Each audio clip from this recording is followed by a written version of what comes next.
Curry చేద్దాం. Quick egg curry. 3 eggs అండి.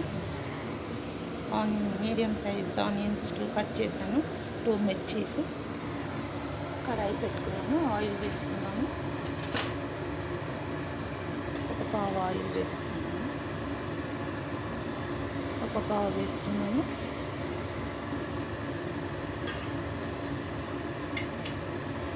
తొందరగా అయిపోతుందండి. 5 minutesలో అయిపోతుంది ఎగ్ కర్రీ. ఆయిల్ వేడైందండి. పచ్చిమిర్చి ఆనియన్ వేసుకుందాము.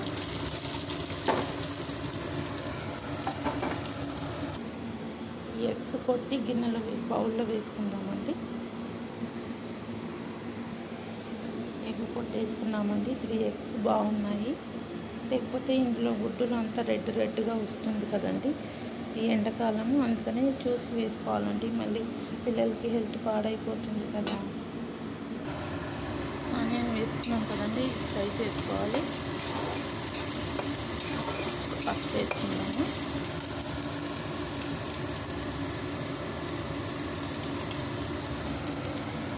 కలిపేసుకున్నామండి.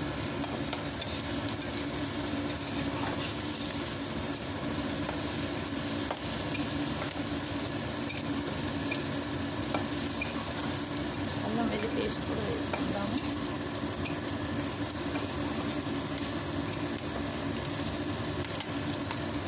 ఇప్పుడు ఈ టమాటోస్ కూడా వేసుకున్నామండి. 2 టమాటోస్.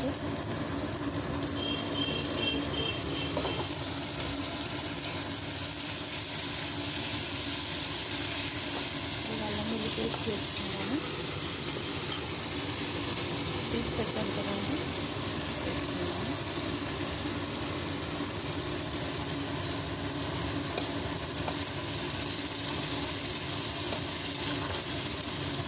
ఒక నిమిషం పాటు మూత పెట్టుకున్నామండి. చూద్దామండి.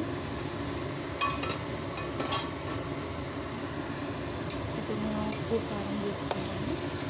1 స్పూన్ కారం వేసుకుంటున్నానండి. రుచికి సరిపడా సాల్ట్.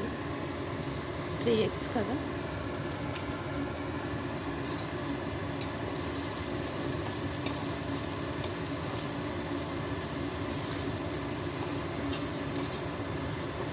వాటర్ వేసుకుంటాము. వాటర్ వేసుకున్నామండి కొంచెం.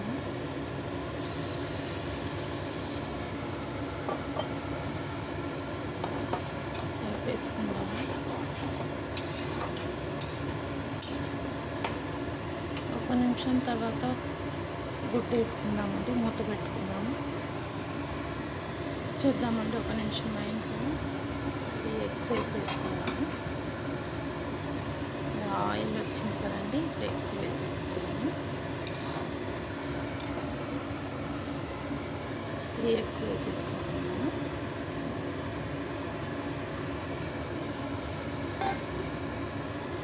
దీంట్లో కొత్తిమీర కూడా వేసుకుందామండి.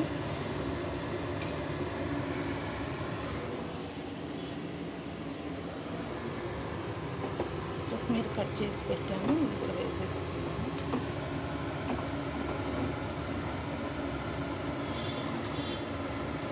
మూసి పెట్టుకున్నామండి. కొత్తిమీర వేసుకున్నాము.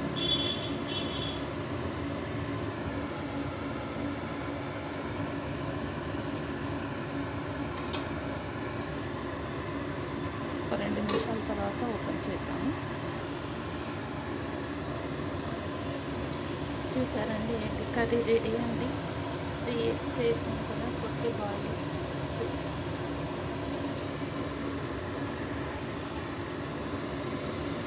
చాలా బాగా బాయిల్ కూడా అయిపోయి ఉంటుందండి. బాగా ఉడికిపోయి ఉంటుంది. ఇంకా కర్రీ అయిపోయిందండి. ఆఫ్ చేసేద్దాము. మళ్ళీ మసాలా అంతా వెళ్ళిపోతుంది, అదే డ్రై అయిపోతుంది. చూద్దామండి ఒకసారి. చూసారు కదండి, ఎగ్ కర్రీ ఎమ్మి ఎగ్ కర్రీ రెడీ. 3 eggs వేసాం కదా.